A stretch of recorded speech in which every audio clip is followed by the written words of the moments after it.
राजा जो जनक था, सीता को उन्होंने कितने लाड प्यार से पाला था। महलों में रहती थी, महलों में।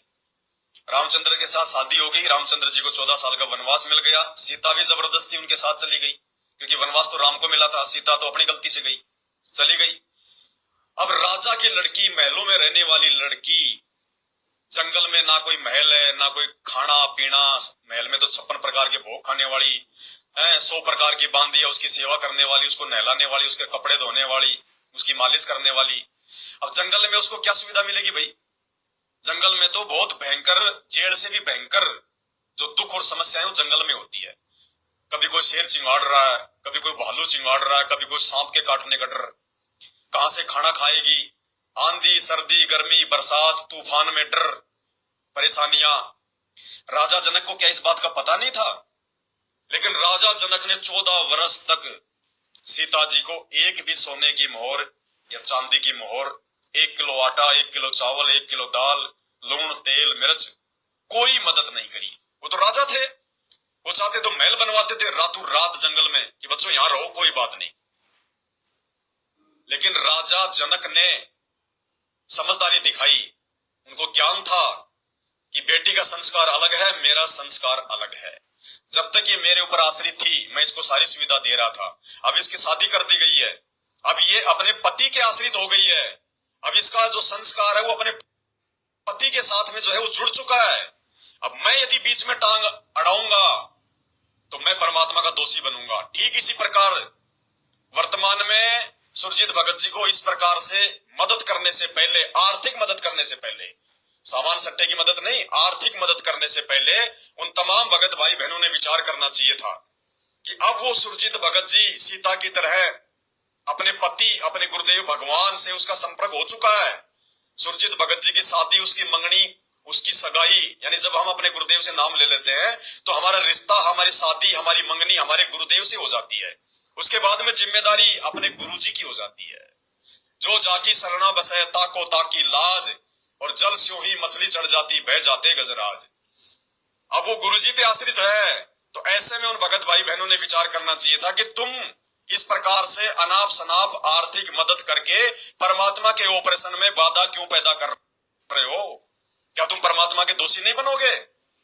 वहां भी समझदारी नहीं दिखाई उन भाई बहनों ने। यानी गुरुदेव जो सत्संग हमें सुना रहे हैं, अरे हम सत्सेवक होकर भी अगर इन सत्संगों को आधार नहीं बनाएंगे तो कौन से दिन समझेंगे परमात्मा को? फिर हम कैसे जो है प्रसन्न करेंगे?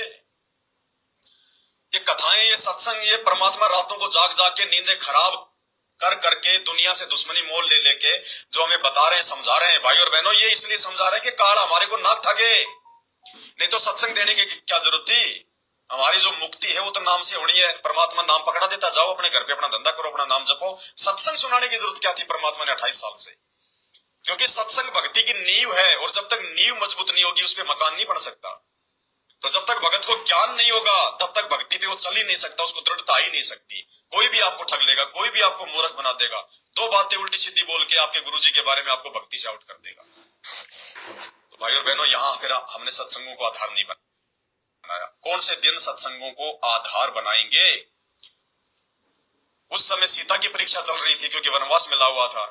आज सन 2014 से हमारी परीक्षा चल रही है क्योंकि हमारे गुरुदेव हमारे से दूर बैठे हैं। और यदि इस परीक्षा के समय में हम गलतियां करेंगे तो कैसे बात बनेगी? दूसरी बात, बहन ने उसको पैसे दे दिए, उसने अपना जो कर्जा है वो उसने चुका दिया, और अपने मन में एक शांति मान के बैठे होंगे कि मेरा जो कर्जा है वो चूकता हो गया। नहीं, काल ऐसे ही मारता है, ना घर का छोड़ता, ना घाट का धोबी का कुत्ता बना के छोड़ देता है। कैसे आपका कर्जा चुक गया? बहन से मेरी बात हुई है, बहन ने कहा कि मैंने उसको उधार रूप में दिए। यानी बहन ने सुरजीत भगत जी को क्या दिया? कर्जा, लोन दिया है। क्योंकि फ्री में देने के लिए तो परमात्मा ने हमारे को मना किया है, उधार के लिए कहा है ना। तो बहन ने सुरजीत भगत जी को क्या दिया? लोन, उधार, कर्जा। अब एक तरफ तो आप सोच रहे हो कि मैंने लोगों का 1.5 लाख रुपया देके मैंने कर्जा उतार दिया। अरे कहां कर्जा उतार दिया? जगत वालों का उतार दिया तो अपने गुरु बहन का कर्जा अपने ऊपर चढ़ा लिया। कर्जा तो बराबर ही है भाई, अपनी बहन को देना पड़ेगा। अगर उनको दे दिया तो अपनी बहन से लेके दिया, तो बहन का कर्जा तो है ना आप पे, तो कर्जा कहां उतर गया आपको? और इस प्रोसीजर में ना समझी दिखाकर परमात्मा को दुखी कर दिया वो अलग, परमात्मा को दुखी कर दिया वो अलग, और खुद जो परेशान हो चुके हो अब ये बातें मालूम होने के बाद में वो अलग। तो कहां कर्जा उतर गया? काल ऐसे मारता है, जो व्यक्ति ज्ञान को आधार नहीं बनाता है, जो उन व्यक्तियों को ये काल फिर इस प्रकार मझधार में लाके छोड़ देता उनको। अब वो कर्जा भी नहीं उतरा और हंसी का पात्र भी बना दिया। यानी जब आदमी भक्ति विरुद्ध कोई काम करता है तो उसकी जग हंसाई होती है। परमात्मा कहते हैं ना, बिना सोचे समझे जो करे पाछे वो पछताए, और काम बिगाड़ ले अपना और दुनिया में होए हंसाए। अब काल ने वो काम करके छोड़ दिया, ना घर के ना घाट के, धोबी के कुत्ते वाली बात। भाई और बहनों, मेरे किसी भी शब्दों को आप जी अपने दिल पे मत लेना। मेरा सुरजीत भगत जी से कोई द्वेष नहीं है, कोई लड़ाई झगड़ा नहीं है। मेरा भाई है, मेरे सगे भाई से जो है बढ़कर मेरा भाई है, क्योंकि वो मेरा धर्म का भाई है, वो मेरा गुरु भाई है। लेकिन मेरी परमात्मा ने जो ड्यूटी लगा रखी है संगत में, साथ संगतियों के माध्यम से, मैं अपनी ड्यूटी निभाऊंगा। मैं किसी के साथ कोई भेदभाव नहीं करता। आपको ध्यान होगा, आज से 2-2.5 साल पहले मेरा लड़का कोरोना में अपनी मनमानी जो है करते हुए और बोला मैं मेरा कोई काम करूंगा, मैं कहीं और जाऊंगा। मैंने उसी समय वीडियो बना के संगत में जो है डाला था। एक भगत का फोन आ गया था कि भगत जी मेरा लड़का मेरी बात नहीं मानता, ऐसी बात है, ऐसी बात है। मैंने उसी समय परमात्मा ने मुझे मौका दिया, मैंने अपने बच्चे का उदाहरण देकर और उस भगत भाई को आधे घंटे का तक मैंने उसको समझाया था। फिर उसकी ऑडियो मैंने वीडियो बना के संगत में डाली थी। परमात्मा का वचन है कि भगत अगर पक्षपात करेगा तो फिर वो भगत नहीं है, परमात्मा का वो दोषी बन जाएगा। मैनेजमेंट के सतलोक आश्रम मैनेजमेंट हरियाणा के कुकर्मों को हमने जनमानस के सामने रखा है, बिना किसी लाग लपेट के, बिना किसी भय के। वो होंगे अरबोपति खरबोपति, वो होंगे संत रामपाल जी के बेटा बेटी, उनकी पत्नी, उनके रिश्तेदार। हमारी नजरों में वर्तमान में काल के एजेंट है, काल के दूत है। वो उनका भंडाफोड़ करवाया परमात्मा ने पिछले 8 वर्षों से। उनके सारे के सारे जो काले चिट्ठे हैं उन्होंने मुकदमा तक मेरे ऊपर कर दिया, मार पिटाई तक उन्होंने कर ली, सब कुछ उन्होंने कर लिया। लेकिन भैया सच कहेंगे जो भगवान ने जिम्मेदारी दी है। तो ठीक इसी प्रकार सुरजीत भगत जी से हमारी कोई भी जो है गिला शिकवा नहीं है, और वो भगत नहीं हो सकता जिस व्यक्ति का किसी दूसरे के प्रति मन में कोई दोष आ जाए। अगर कोई गलत भी कर रहा तो भी हमने किसी के प्रति मन में राग द्वेष पैदा नहीं करना। जो गलत करेगा अपना वो भुगतेगा, जो गलत करेगा वो भुगतेगा। हम किसी से दुश्मनी नहीं बांध सकते इस मार्ग में आने के बाद, वरना भगवान के दोषी बनेंगे। एक भगत के लिए परमात्मा ने कहा कि एक शत्रु एक मित्र है, भूल पड़ी रे प्राण, यम की नगरी जाएगा शब्द हमारा मान। कि भक्ति मार्ग में आने के बाद में चाहे तेरे साथ कोई अच्छा करे चाहे कोई बुरा करे, अगर तूने किसी के साथ में अगर विशेष कोई दोस्ती कर ली तो भी मार खाएगा, यम के जाल में फंसेगा। और अगर तूने किसी से अगर कोई दुश्मनी पाड़ ली, नाम लेने के बाद में मन में कोई राग द्वेष ईर्ष्या पैदा कर ली, किसी को यदि तूने अपना दुश्मन समझ लिया तो भी तू काल के जाल में जाएगा। ये कबीर परमात्मा के वचन है जो झूठे नहीं हो सकते। तो हमने केवल जो सच है वो बताना है निष्पक्ष भाव से, ताकि हम भी सावधान रहें। और वो यदि सही भगत होगा तो अपनी गलतियों को स्वीकार कर लेगा और भगवान से माफी मांग के आगे गलतियां करने से बचेगा। और वीडियो को देख के हजारों की संख्या में जो भाई बहन है, हो सकता है आगे उनसे भी ऐसी गलतियां बनने वाली हों, वो भी सावधान हो जाएंगे। तो एक तीर से परमात्मा अनेकों शिकार करते हैं। तो किसी से राग द्वेष नहीं है, ये तो ड्यूटी है जो परमात्मा ने लगा रखी है। और हमारा सौभाग्य कि परमात्मा हमें इतना जल्दी साथ संगतियों के माध्यम से काल के हर प्रकार के षड्यंत्र से हमारे को आगाह कर रहे हैं। परमात्मा ये दास का ये परम सौभाग्य है। इस सेवा के लिए मैं गुरुदेव के ऊपर कितना बलि जाऊं मुझे खुद पता नहीं, उनकी महिमा करने के लिए शब्द नहीं है। अनंत कोटि जन्म अगर मैं अपना खून अगर मैं उनके चरणों में अगर वो चढ़ाऊं अपना शीश काट काट के, तो भी इस सेवा के बदले सतगुरु रामपाल जी भगवान का एहसान नहीं चुकाया जा सकता। ये वो सेवा है जीवात्माओं को काल के जाल से मुक्त करवाने की, षड्यंत्र से जो है मुक्त करवाने की, मर्यादाओं में रहकर भक्ति जो है करवाने की। इस सेवा के बदले तो भगवान तीनों लोग तो छोड़ो 21 ब्रह्मांड का राज दे दे अपने बच्चे को। 21 ब्रह्मांड का राज, इतना खुश होता है परमात्मा। जब एक भगत अपने गुरुजी वाला काम करने लग जाता है। लेकिन भाई और बहनों, हमने कोई उम्मीद की हमने कोई उम्मीद नहीं रखनी चाहिए। भक्ति मार्ग में निस्वार्थ भाव से सेवा होती है, निष्काम भाव से। अगर भक्ति या सेवा के बदले में यदि हमने अपने मन में यदि हमने कोई इच्छा की तो हमारी सेवा निष्फल हो जाएगी। परमात्मा कहते हैं जब लग भक्ति सह कामना, जब लग भक्ति सह कामना, यानी जब तक भगत अपनी भक्ति या कोई सेवा मन में यदि कोई कामना यानी कोई इच्छा रख के करता है तो परमात्मा कहते हैं जब तक भक्ति सह कामना तब लग निष्फल सेव। और कहे कबीर वे क्यों मिले निष्कामी निज देव। भगत जब तक अपने मन में कोई इच्छा रख के सेवा या भक्ति करेगा परमात्मा उसको लाभ नहीं देगा। तो इन बातों का भी हमने बहुत ध्यान रखना है। दूसरी बात, जब बहन ने उनको कहा कि भगत जी मैं आपको 1.5 लाख रुपए दे रही हूं, आप अपना जो है कर्जा उतार दो। उस समय चाहते तो सुरजीत भगत जी एक सावधानी जो है बरत सकते थे। वो सावधानी क्या थी? सुरजीत भगत जी ने 1.5 लाख रुपए ले लिए, ठीक है। उसके बाद जब बहन ने कहा कि भगत जी हर महीने मैं आपको 10-10 हजार रुपए दूंगी, उस समय उन्होंने हाँ भर दी, मना नहीं किया, ये गलती। उस समय भगत जी को सावधानी बरतनी थी। तो भी परमात्मा सोचता चलो भाई कोई बात नहीं, भगत को अपने कर्जे की टेंशन है, चलो इसका कर्जा उतर गया, धीरे धीरे उनको देता, अब अपनी जो है गुरु बहन को दे देगा, कोई बात नहीं। उन्होंने फिर 10-10 हजार रुपए की जो किस्तें थी वो लेना उन्होंने स्वीकार कर लिया। मन आगे से आगे लालच पैदा करता चला गया। उस समय भगत जी ने ये बोलना था उस बहन को कि बहन आपने मुझे 50 हजार रुपए मेरी रसोई के लिए दे दिए, बहन मेरे लिए बहुत है, एक्स्ट्रा दे दिया आपने इतने नहीं देने चाहिए थे। उसके बावजूद आपने मुझे 1.5 लाख रुपए दे दिए मेरा कर्जा उतारने के लिए, बहन आपने मुझे जो है वो चिंता मुक्त कर दिया, बहुत ठीक है। बहन अब आप मुझे 10-10 हजार रुपए हर महीने ना दीजिए, कोई आवश्यकता नहीं है। क्यों? क्योंकि बहन देखो मेरे ऊपर 1.5 लाख का कर्जा है, रसोई की तो मुझे कोई टेंशन है ही नहीं, 5-6 महीने तक मेरे घर में आ जाएगा राशन आराम से, और 1 लाख रुपया मैं अपने मांगने वालों को दे दूंगा, और बहन जो 50 हजार रुपए हैं वो मैं रख लूंगा। क्योंकि जो सुरजीत भगत जी थे उन्होंने ये तो कहा ही नहीं उस बहन को कि मांगने वाले मेरे घर पे आ रहे हैं, कि बहन अगर मैंने उनके पैसे नहीं दिए तो मुझे मारेंगे, मुझे पीटेंगे। उन्होंने इस बात का तो जिक्र ही नहीं किया कि मांगने वाले कह रहे कि मुझे आज ही दो। तो सुरजीत भगत जी ने यह कहना चाहिए था कि बहन जी 1 लाख रुपया तो मैं मांगने वालों को दे देता हूं जो मैन है, और 50 हजार रुपए जो मेरे पास में बचेंगे बहन जी उससे मैं कोई फल फ्रूट का अपना कोई ठेला लगा लूंगा, अपना कोई पानी पतासी का जो है ठेला लगा लूंगा, भाई कोई बर्गर और टिक्की का जो है ठेला लगा लूंगा।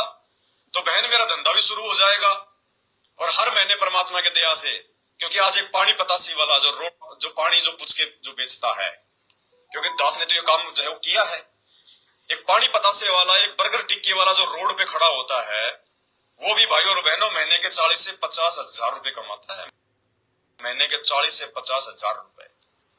तो भगत जी बोल देते कि बहन मैं 50 हजार रुपए में अपना कोई छोटा मोटा काम कर लूंगा, आपका और कर्जा मेरे ऊपर भी नहीं चढ़ेगा, और उस काम धंधे से अपने घर का जो खर्चा काट के धीरे धीरे मैं आपका 1.5 लाख रुपया और 50 हजार रुपया आपने जो राशन का दिया वो भी मैं आपका कर।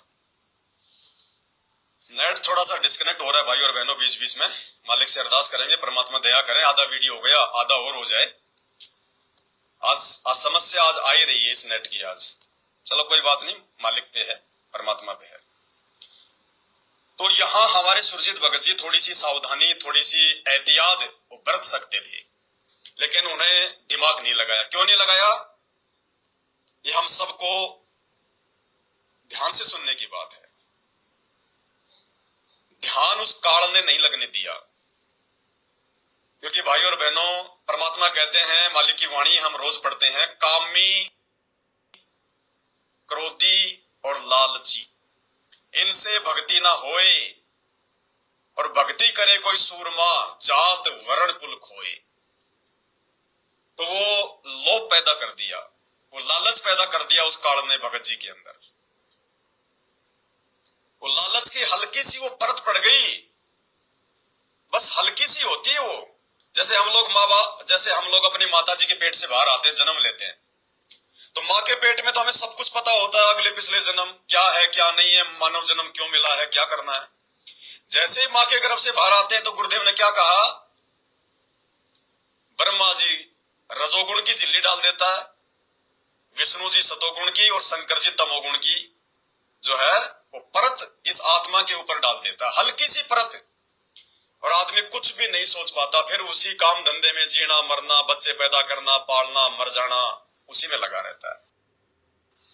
फिर उस हल्की सी झिल्ली को, उस परत को सतगुरु आकर अपना ज्ञान देकर वो धूल हटाता है, और जैसे वो धूल हट जाती है तुरंत हमारे को सब कुछ फिर समझ में आने लग जाता है।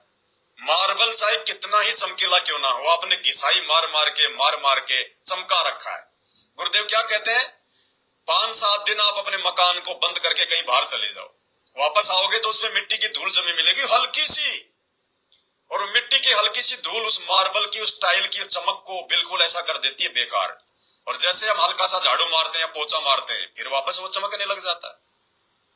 तो जैसे ही हमारी कोई मर्यादा टूटती है, या हम सतगुरु के भक्ति विधान के विपरीत चलते हैं, या हमारे मन में किसी भी प्रकार का काम क्रोध विकार उत्पन्न हो जाता है, उसी समय परमात्मा के ज्ञान के ऊपर ये काल अपनी कुप्रेरणा की हल्की सी झिल्ली डाल देता है।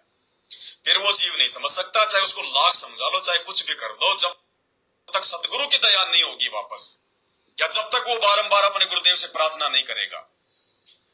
संत रामपाल जी भगवान ने जो ज्ञान हमें दिया है साध संगत वालों को, उससे कहीं ज्यादा ज्ञान उन्होंने मैनेजमेंट वालों को दिया है, अपने परिवार वालों को दिया है। क्योंकि हम तो नए नए भगत हैं, कोई 2014 में जुड़ा, कोई 12 में, कोई 15 में, कोई उनके जेल जाने के बाद, और उनके परिवार वाले, उनके रिश्तेदार, वो कोऑर्डिनेटर, वो तो 20-20 साल से उनकी भक्ति कर रहे हैं, लेकिन उनके ऊपर वो झिल्ली आज भी डली हुई है। काम क्रोध लोभ मोह अहंकार राग द्वेष ईर्ष्या, वो झिल्ली आज भी डली हुई है। इसलिए तो नहीं समझ पा रहे, इसलिए तो सारे उल्टे कुकर्म कर रहे हैं। राजनीति वो कर रहे, गैंगस्टरों की सीबीआई जांच वो कर रहे, आन उपासना में भंडारे वो लगा रहे, गांव वालों के खेलने के लिए स्टेडियम वो बना रहे, कबड्डी के मैच में 31-31 हजार रुपए ट्रॉफी में वो दे रहे, रक्तदान वो करवा रहे, देह दान वो करवा रहे, सारे तो काम उल्टे कर रहे हो, आरक्षणबाजी वो करवा रहे। तो ये होता है भक्ति मार्ग में। तो ये आप और हम भगत भाई बहनों पे, साथ संगत वालों पे विशेष मेहर है, जो परमात्मा हमें इस प्रकार से बचाए हुए हैं। तो भाई और बहनों, इन कथाओं से हमने इस प्रकार से सारांश निकाल के भक्ति पे जीवित रहना है।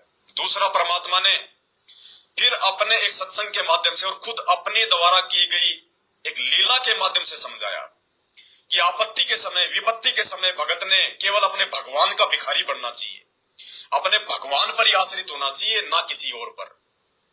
और मालिक ने क्या कहा, हम संध्या आरती पढ़ते हैं कि साहूकार नहीं कोई जाके और काशी नगर मंझारा सतगुरु तारेंगे तारेंगे तारेंगे तहतीक सतगुरु, यानी तारेंगे तारेंगे तहतीक, तहतीक यानी विश्वास है मुझे, ये निश्चय है कि मेरे गुरुदेव भगवान मुझे पार करेंगे, मुझे सतलोक भेजेंगे। और मालिक ने क्या कहा कि साहूकार नहीं कोई जाकर काशी नगर मंझारा। 650 साल पहले जब काशी में सिकंदर लोदी के पीर शेख तकी ने, जो ईर्ष्या करता था उस कबीर भगवान से, उसको नीचा दिखाने के लिए, क्योंकि सिकंदर लोदी जो दिल्ली का बादशाह था, वो कबीर जी को अपना गुरु बना चुका था, और सिकंदर लोदी का जो पीर था शेख तकी, वो उससे ईर्ष्या करने लग गया। क्योंकि परमात्मा ने बताया कि 2 फकीर और 2 वजीर इनकी आपस में कभी नहीं बनती। तो शेख तकी उसको नीचा दिखाना चाहता था, और हम सबको पता है, परमात्मा ने बताया, वो सारी सृष्टि का मालिक, सारी कायनात का मालिक, वो कबीर भगवान, अल्लाहू अकबर, वो कबीर काशी में 120 वर्ष तक एक गरीब, एक जुलाहे की भूमिका निभा कर गए। एक झोपड़ी में रहे आजीवन, जिन्होंने राजाओं को राज दे रखा था, महाराजाओं को जिन्होंने राज दे रखा था, सेठों को जिसने सेठ बना रखा था, ब्रह्मा विष्णु महेश को जिसने 3 लोक का राज दे रखा है, 21 ब्रह्मांड जिसने उस काल को भीख में दे रखे हैं, उस परमात्मा ने एक भगत की भूमिका आप और हमें समझाने के लिए कि भक्ति माया में नहीं होती, भक्ति जो है बल्कि राजपाट में नहीं होती, भक्ति होती है आधीनी में, गरीबी में। उन्होंने एक भगत की भूमिका करी 120 साल तक, एक झोपड़ी में रह के अपना काम भी किया करते थे। तो शेख तकी ने उनको बदनाम करने के लिए पूरे हिंदुस्तान में निमंत्रण पत्र भेज दिए कि भाई जो काशी वाला जो कबीर है वो फला फला तारीख को और काशी में देसी घी का भंडारा कर रहा है, और भंडारे के बाद में एक एक सोने की मोहर भी देगा, एक एक जो है कंबल भी देगा, और जब वापस आओगे तो साथ में सूखा सामान भी देगा, आटा, दाल, चावल, चीनी, जो भी चाहिए, और भंडारे में सब कुछ खिलाएगा, कचौड़ी, पकौड़ी, हलवा, पूरी, लड्डू, जलेबी, सब। और जितनी बार खाओगे खाना उतनी बार ही आपको सोने की मोहर मिलेगी, और 3 दिन का भंडारा भाई। अब हिंदुस्तान में 18 लाख लोग काशी में जमा हो गए उस कबीर के भरोसे, जो कबीर खुद बेचारा सुबह कमाता था, शाम को खाया करता था, कई बार तो बच्चों समेत भूखा सोना पड़ता था। ये बताया परमात्मा ने। वो लीला क्यों की परमात्मा ने हम भक्तों को आज ये दृढ़ता देने के लिए? क्या कहा परमात्मा ने? क्या उस समय वो कबीर परमात्मा वो किसी से मांगने के लिए गया? क्या उस कबीर परमात्मा ने अपने किसी गुरु बहन भाइयों से कोई मदद ली? क्योंकि रामानंद जी को उन्होंने अपना मुंह बोला गुरु बना रखा था, वो गुरु की भूमिका भी निभा रहे थे, वो शिष्य की भूमिका भी निभा रहे थे। क्या उन्होंने अपने गुरु रामानंद जी के आगे रोए धोए फरियाद करी कि गुरु जी मेरी तो बेइज्जती होने वाली है? क्योंकि ऐसे समय में भगत अगर मर्यादा में है तो बेइज्जती भगत की नहीं है, उसके गुरु की होगी अगर काम बिगड़ेगा तो। क्योंकि भगत को कोई नहीं जानता। आज जितने भी उल्टे काम संत रामपाल जी के परिवार के द्वारा जो किए जा रहे हैं, संत रामपाल जी की बेइज्जती होती है। संत रामपाल जी के परिवार को गली का जो है कुत्ता भी नहीं जानता कि वो कौन है, उनका नाम क्या है। तो उस समय रामानंद जी की होनी थी बेइज्जती, लेकिन वो तो भगवान थे, खुद भगत की भूमिका कर रहे थे। उन्होंने ना अपने गुरुजी से कोई अरदास करी, ना कोई फरियाद करी, और एकदम अचानक से 18 लाख लोग सुबह सुबह आ गए। और जिसके घर में खुद खाने को दाने नहीं, भाई और बहनों, वो कैसे 18 लाख लोगों को खिला देगा? इतना मनोहर भोजन। क्या कहा परमात्मा ने कि परमात्मा ने एक भगत की भूमिका करते हुए अपनी कोठड़ी को बंद करके अपनी कुटिया में बैठ के और अपने भगवान से अरदास करी कि हे परमपिता परमात्मा, हे परमेश्वर, हे गुरुदेव भगवान, हे मालिक, ये तो सब आप ही की लीला परमात्मा, आप तो अपने दास को खाली निमित्त बना रहे हो, बंदी छोड़। हे परमेश्वर, हे तीनों लोकों के स्वामी, तीनों लोकों में प्रवेश करके सबका भरण पोषण करने वाले, ये चींटी को कण और हाथी को मण खिलाने वाले परमात्मा, आपके घर में किस चीज की जो है वो कमी है? हे परमेश्वर, मेरी इज्जत, मेरी बेइज्जती आपके चरणों में परमात्मा। आपके दास की अगर इज्जत होगी तो आपकी होगी, आपके दास की बेइज्जती होगी तो आपकी होगी। ये बंदी छोड़, मेरा कोई चारा भी नहीं है, मैं इस लायक भी नहीं हूं परमात्मा। आपका वचन है कि जय हमरा भगत पछोड़ी हुई तो हमरा नाम न ले वह कोई। अपना भजन करने लगे, चिंता नहीं करने लगे। परमात्मा कहते हैं चिंता तो हरि नाम की और न चिंता दास, जो कोई चिंता नाम बिना वही काल की फांस है। उस समय परमात्मा अगर अपने भगवान का भजन ना करके, अपने गुरु जी को याद ना करके, उनसे प्रार्थना ना करके, अगर किसी भगत भाई बहनों से अगर मदद मांगने लग जाते या किसी अपने रिश्तेदार से मदद मांगने लग जाते, परमात्मा 18 लाख लोगों का सतलोक से बना बनाया भंडारा लेके नहीं आता। ये उदाहरण दिया परमात्मा ने कि आपको इस प्रकार से चाहे सुख हो, चाहे दुख हो, चाहे जीवन हो, चाहे मौत हो, चाहे इज्जत हो, चाहे बेइज्जती हो, अपने गुरु जी पर आंख बंद करके बैठना पड़ेगा।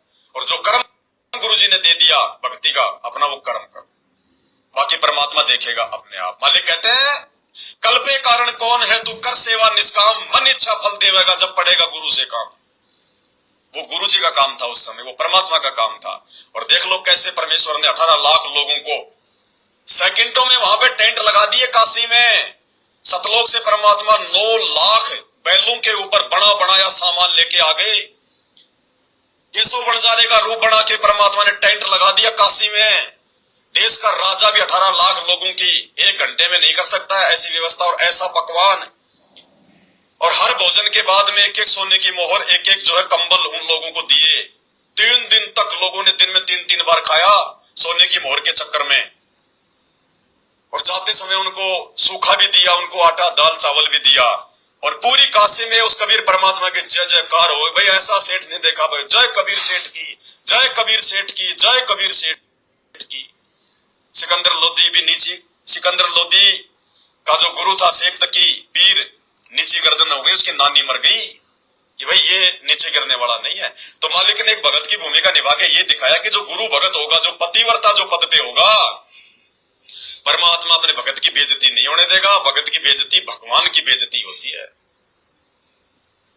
तो ये हमने सत्संग को विचार करना चाहिए था भाई और बहनों। हमने इस सत्संग पे इस प्रकार से विचार करना चाहिए था, तब परमात्मा हम पे प्रसन्न होते, तब परमात्मा हम पे खुश होते। देखो भगवान जब परीक्षा लेता है तो थोड़ी बहुत समस्या तो आएगी, हल्की फुल्की परेशानियां तो आएंगी। ऐसा नहीं है कि समस्या आते ही भगवान तुरंत सामने प्रकट हो जाएगा। फिर वो परीक्षा क्या हुई? फिर परमात्मा आएगा लास्ट के टाइम पे। उस समय तक वो भगत को देखता है, भगत के विचार देखता है, भगत के हाव भाव देखता है।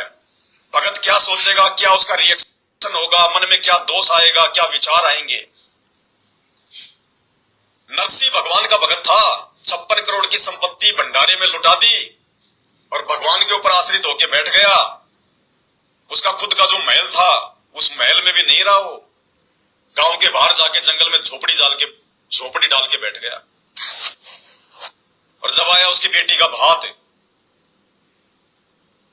गांव में मांग के किसी से 2 बैल, कोई टूटी फूटी गाड़ी, उसके साथ भी जाने को कोई तैयार नहीं हुआ कि बेइज्जती होगी ऐसे कंगाल के साथ में जाएंगे। तो पहले जो सेठ था 56 करोड़, आज से 300-400 साल पहले 56 करोड़ का मतलब है आज का जो मुकेश अंबानी है वो भी उसके पैर के नाखून के बराबर, इतनी संपत्ति थी। और भगवान के भरोसे निकल पड़ा घर से, भगवान के भरोसे। टूटी फूटी गाड़ी और वो कबीर परमात्मा, वो सतगुरु रामपाल जी भगवान, श्री कृष्ण जी का रूप बना के, क्योंकि वो श्री कृष्ण जी को अपना भगवान मान रहा था, श्री कृष्ण जी का रूप बना के रास्ते में आया, उसकी गाड़ी को ठीक किया। गाड़ी आड़े मने बिठा ले, एक बे गाड़ी डाट भाई रे मैं हार लिया। गाड़ी आड़े मने बिठा ले, एक बे हो गाड़ी डाट भाई रे मैं हार लिया। वो कबीर परमात्मा सतगुरु रामपाल जी भगवान अपने भगत को दुख नहीं देख सकता। श्री कृष्ण जी वो परमात्मा एक जो है खाती का रूप बना के और बीच रास्ते में आके खड़ा हो गया कि भाई गाड़ी वाले तेरी गाड़ी रोक, कहां जाएगा, मेरे को भी बैठा ले भाई, मेरे को भी आगे जाना है। तो नरसिंह जी बोले भाई ये तो टूटी फूटी गाड़ी है मेरे भाई, हम ही बड़ी मुश्किल से आ रहे हैं इसमें। नरसिंह जी जब न्यू बोले गाड़ी मेरी पुरानी है, फिर परमात्मा क्या बोले? जब नरसिंह ने ये कहा कि भाई मेरी टूटी फूटी गाड़ी है, जान दे हमारे को, नरसिंह जी तब यूं बोले गाड़ी मेरी पुरानी है। ओ प्रभु जी जब यूं बोले भाई के मेरे से छानी है। ओ नाम कृष्णा जात का खाती मैं जानू, सारा काम बाहर मैं हार लिया। कि भैया मेरे से कुछ भी छुपा हुआ नहीं है, मैं तो खाती हूं।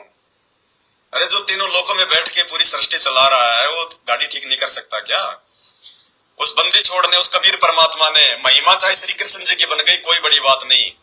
भगवान तो भक्ति को जिंदा रखता है, भगत के विश्वास को जीवित रखता है। भगवान ने गाड़ी के नीचे से ठोका बिंदी करके झूठी साचिर 2 मिनट में गाड़ी ठीक कर दी और बैलों के ऊपर हाथ रखते ही वो थके हारे बैल ऐसे हो गए जवान, और 3 दिन का रास्ता 4 घंटे में पूरा कर दिया। और भगवान अंतर्ध्यान हो गए और पूछ गया, उधर से बात का न्योता आ गया कि भाई आओ बात न्योतने। अब उसको ताने मार रहे हैं उसके जो रिश्तेदार है वो कि आ गया हमारी बेइज्जती करवाने, इससे अच्छा तो ना आता तू। अपनी सारी संपत्ति तूने जो है लुटा दी किसी बाबा जी के चक्कर में आके, अपनी बेइज्जती करवा दी, हमारी भी यहां पे बेइज्जती करवाएगा। उसको ताने मारने लगे। नरसिंह जी रोने लग गया और गुरु जी कहते हैं कि बोला भाई चलो भाई। बाकी जो सूरदास थे उन्होंने कहा कि नरसिंह चल भाई देखी जाएगी, लेकिन भाई इतना हमें विश्वास है कि भगवान तेरे साथ में है। भाई तो हिम्मत ना आ रहे, अगर तूने भगवान के लिए तूने अगर इतनी कुर्बानी दी है तो भगवान तेरे से दूर नहीं है नरसिंह। तो नरसिंह बोले भाई चलो। तो जैसे थे अपने सारे सूरदास अपने साथ में लेकर भाई चले गए। अब वहां जाके हो गया खड़ा। अब वो उसकी जो समदन थी उसने नरसिंह जी को वहां पे ताना मारा, आ गया हमारी बेइज्जती करने। उसी समय उसकी एक पड़ोसन थी, उसने कहा कि भाई तेरे समधी ने क्या डाला, थाली में क्या डाला, क्योंकि थाली में लोग बल्कि पैसे डालते हैं, सोने चांदी डालते हैं, जेवरात डालते हैं, नाम होता है उनका कि भाई बात में इतने रुपए दिए। तो नरसी तो बेचारा भिखारी हो चुका था, उस भगवान के नाम पे पूरी संपत्ति उसने जो है लुटा दी थी। वैसे तो सेठ था, क्योंकि भक्ति जो करता है वो भक्ति का सेठ होता है। भगत के आगे यहाँ का अरबों खरबों पति भी जो है वो भिखारी होता है। लेकिन ये बात उन लोगों को समझ में आती है जो भक्ति करते हैं। अपने समधी के सामने उस औरत को नरसी की समधन बोली कि क्या डालेगा ये थाली में, ये कोई डालने जोगी रहा है क्या, इसने हमारी बेइज्जती करवा दी, इसने तो डले डाले, डले यानी मिट्टी डाल दी इसने, पत्थर डाल दिए इसने इस थाली में। नरसी के सामने उसने ऐसी बात कही तो भगत को ये बात सुन के आंखों में गुरुजी कहते हैं आंसू आ गए, और नरसी उस समय जो है रोने लग गए। और भगत के आंखों में भगवान आंसू नहीं देख सकता। ये शब्द सुन के उसके नरसी जी की आंखों में आंसू आने लग गए, नरसी जी वहां पे रोने लग गए। और उसी समय वो कबीर परमात्मा सदगुरु रामपाल जी भगवान, वो भक्तों का मददगार, भक्तों का सहायक, उसी समय उस परमात्मा ने ऊपर आसमान से 2 डले डाले, एक सोने का और एक चांदी का, उस थाली में आके गिरे वो डले। वो डलों को देखते ही वो समधन तो हक्का बक्का हो गई। और उसके बाद भगवान कहते हैं वहां पे परमात्मा बैलगाड़ियां जोड़ जोड़ के, मिठाइयां की बैलगाड़ी जो है, कपड़ों की बैलगाड़ी, भगवान ने ऊपर से आसमान से सोने चांदी के वो पैसे बरसाए। जो 56 करोड़ की संपत्ति उस नरसी ने भगवान के नाम पे लुटाई थी, उस समय उस कबीर परमात्मा सदगुरु रामपाल जी भगवान ने अपने भगत की इज्जत के लिए वो 56 करोड़ की संपत्ति उसने ऊपर से यूं डाल दी जैसे ओड़ों की बारिश होती है। और वाह वाह हो गई वहां पे उस नरसी जी की, उस भगत की। क्यों? क्योंकि उस भगत ने अपने भगवान पे विश्वास किया। उसने किसी से मांगा नहीं कि गांव वालों मेरी बेटी का बात आ गया, मेरी द्योती का बात आ गया, गांव वालों मुझे कोई 100-200 रुपए दे दो, मुझे 1000-500 रुपए दे दो, मेरे को आप ये कपड़े दे दो, मैं आपको दे दूंगा, मैं आपको धीरे धीरे। उसने मांगा नहीं। उसने कहा कि मैं भिखारी बनूंगा तो अपने भगवान का बनूंगा, मैं अपने गुरु जी का बनूंगा भिखारी। ये दुनिया तो वैसे ही भिखारी है, मुझे ज्ञान से समझ में आ गया। दाता एक राम, भिखारी सारी दुनिया। उसने मांगा नहीं उसने किसी से, ऐसी आपत्ति में भी जहां उसकी खड़ी बेइज्जती हो रही थी। और भगवान ने फिर एंड टाइम पे लास्ट में जब देख लिया कि भगत बिल्कुल ओके, परीक्षा में पास, मर जाएगा लेकिन नहीं मांगेगा, तो भगवान ने ऊपर से 56 करोड़ तो छोड़ो, पता नहीं कितने अरबों की संपत्ति वहां बरसा दी। भाइयों बहनों, ये सत्संग परमात्मा ने मनोरंजन के लिए नहीं किए। आज हमने इन सत्संगों पे चलना पड़ेगा, तन मन धन से हमने अपने गुरु जी के वचन पे जो है कुर्बान होना पड़ेगा। चाहे बेइज्जती हो, चाहे कुछ भी हो, चाहे भूखा मरना पड़े, चाहे भूखा सोना पड़े, तन मन धन से परमात्मा पे हमने आश्रित होना पड़ेगा। ऐसे आके परमात्मा ने अपने भगत की जो है रक्षा करी।